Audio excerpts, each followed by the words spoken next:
Hello, and welcome to my YouTube channel. Some of you visiting this will know me as Derris Curry, retired lawyer. Well, that person is gone. I am Derris the Fairest, budding comedian. Thank you for visiting my YouTube channel, and check back often. I will post videos of prior performances, and sometimes I'll just post videos of jokes to help you get through your week, or at least they'll help me get through. So thank you for visiting, and I hope to see you soon. Many of you asked me, why am I leaving being a lawyer to work on becoming a comedian? Well, it's because all my life I've been looking for freedom. You know that song by Nina Simone, I Wish I Knew What It Meant to Be Free? That was my song, because I grew up in Mississippi and somebody was always trampling on my rights and freedom. And it wasn't just white folk. First, it was my dad watching me like a hawk. One time I asked him if I could go to a party with a guy in high school. Well, that boy ain't got no insurance on your neck. So I said, well, Dad, he probably has some on the car and that'll take care of my body. Well, the enforcer, she with the strong right arm, heard that and cut her eye over there. And that just meant I wasn't going to the party. But if it wasn't my daddy, it was a bunch of Black women in the community, even though I had parents who watched us. But there was a group of Black women, the self-appointed Torture Black Girls Squad, who thought it was their appointed duty to tell me things, get in my business, tell me things that even my mother didn't.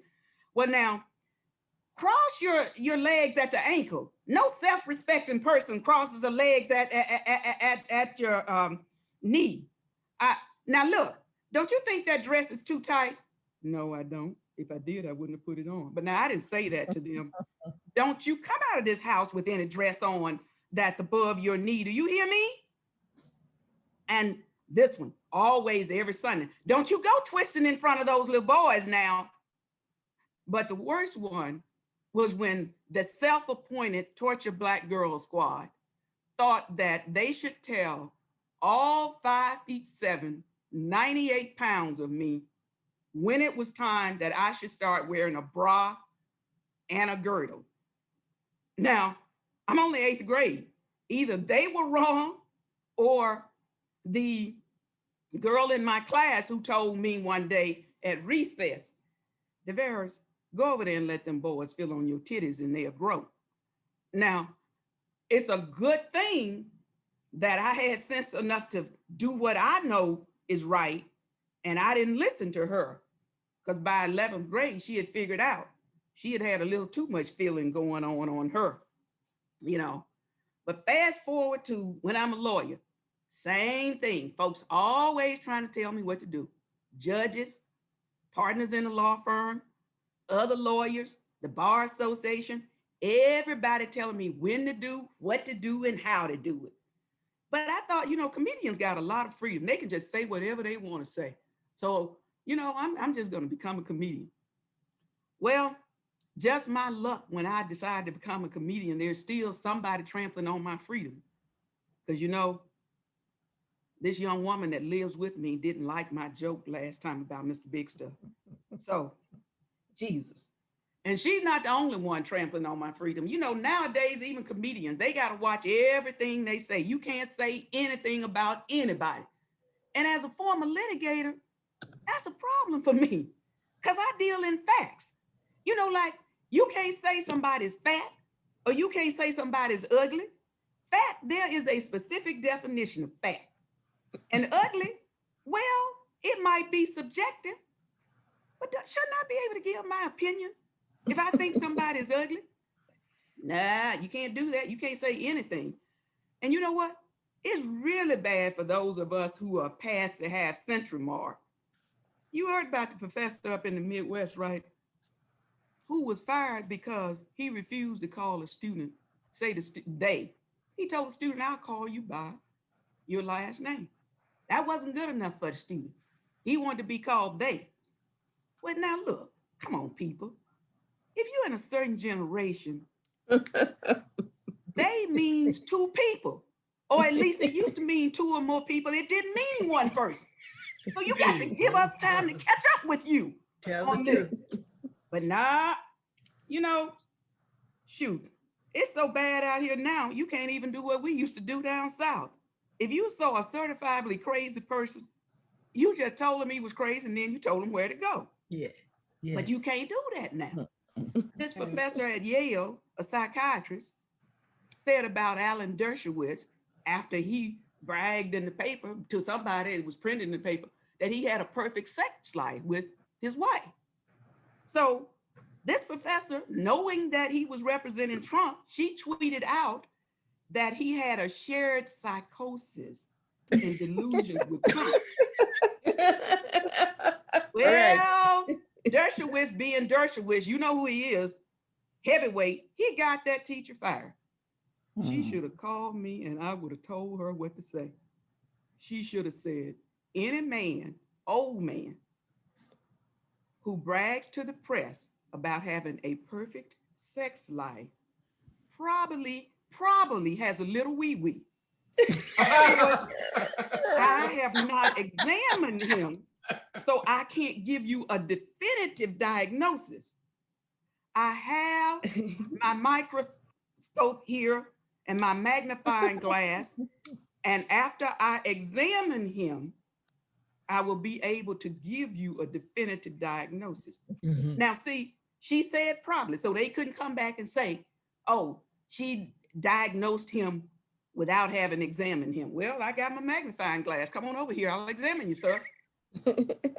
You know, it's so bad. I mean, you heard about the professor who just nodded his head and was suspended because he was nodding in a conversation. Come on, folks. What are we supposed to do? Just sit like a zombie? You don't say anything to anybody about anything. Just sit there because you don't know when some crazy, and they're the ones that's crazy, but if you call them crazy, then they're going to go making trouble for you. And like I said, down south, when we saw a fool, you call a fool a fool. Amen. You know? But anyway, this pandemic, you know, it has people all weirded out, although I don't think that's any of it. I'm happy because I'm considered normal now. See, pre-pandemic, I have obsessive compulsive disorder. And before the pandemic, whenever I would use a paper towel to push a doorknob, to push an elevator button or open a door or whatever, you know, everybody thought I was crazy and abnormal. Now everybody using a paper towel or rushing to slather on all that sanitizer. So I am normal. Or, you know, pre-pandemic, you go to the doctor, they give you that nasty little clipboard that everybody else had used. I would take out my Lysol wipes, start wiping everybody in the waiting room. And even the attendant asked me one day, is all that really necessary? I didn't want to embarrass her, so I just leaned into her window and said, let me ask you something. You just gave me a clipboard that was handled by a man who just came out of the restroom touching his junk. Now, even if he washed his hands, he touched a doorknob, because men don't use paper towels. He touched a doorknob that had been touched by hundreds of men who had touched their junk. And they didn't even nod at the sink. Now, you sure you want to keep eating those cookies you were eating? Man, I'm just saying, you know, the pandemic is working for me in another way too.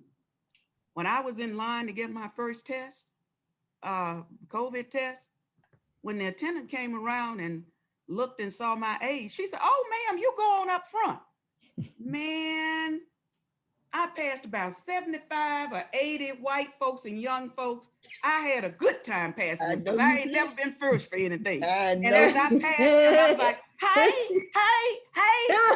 hey, because I wanted them to see that I was passing them. Went on and got ahead of them. I sure did. Had myself a good old time. Well, did anybody see that? I know you saw it. What do you think of that Meghan Markle and Prince Harry interview? Everybody's been talking about it. But didn't see there's it. one question that I haven't heard people answer. I just want to know. What did Meghan whip on Harry to make him give up the royal privileges? He whipped something on him. He was singing, give it to me, baby. Give me that funk stuff. Give it to me, baby. Gave it to him, and he gave it up. He said, hey, they can have all that. He ain't had nothing like that before. But you know, it's one thing about Meghan. I saw the interview, and it is one thing that I am still wondering about. Now, Meghan was complaining that somebody was complaining or looked at the baby that's asked what complexion the baby would be. Come on, Meghan. You know good and cotton picking well that a whole lot of Black folks are still doing that.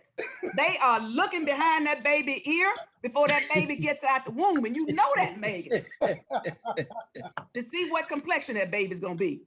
And Meghan, you better be glad they didn't ask you how was that hair, because in 2021, Black folks, happened to me a month ago, Black folks are still talking about good hair and bad hair. In 2021, let me tell you something, folks.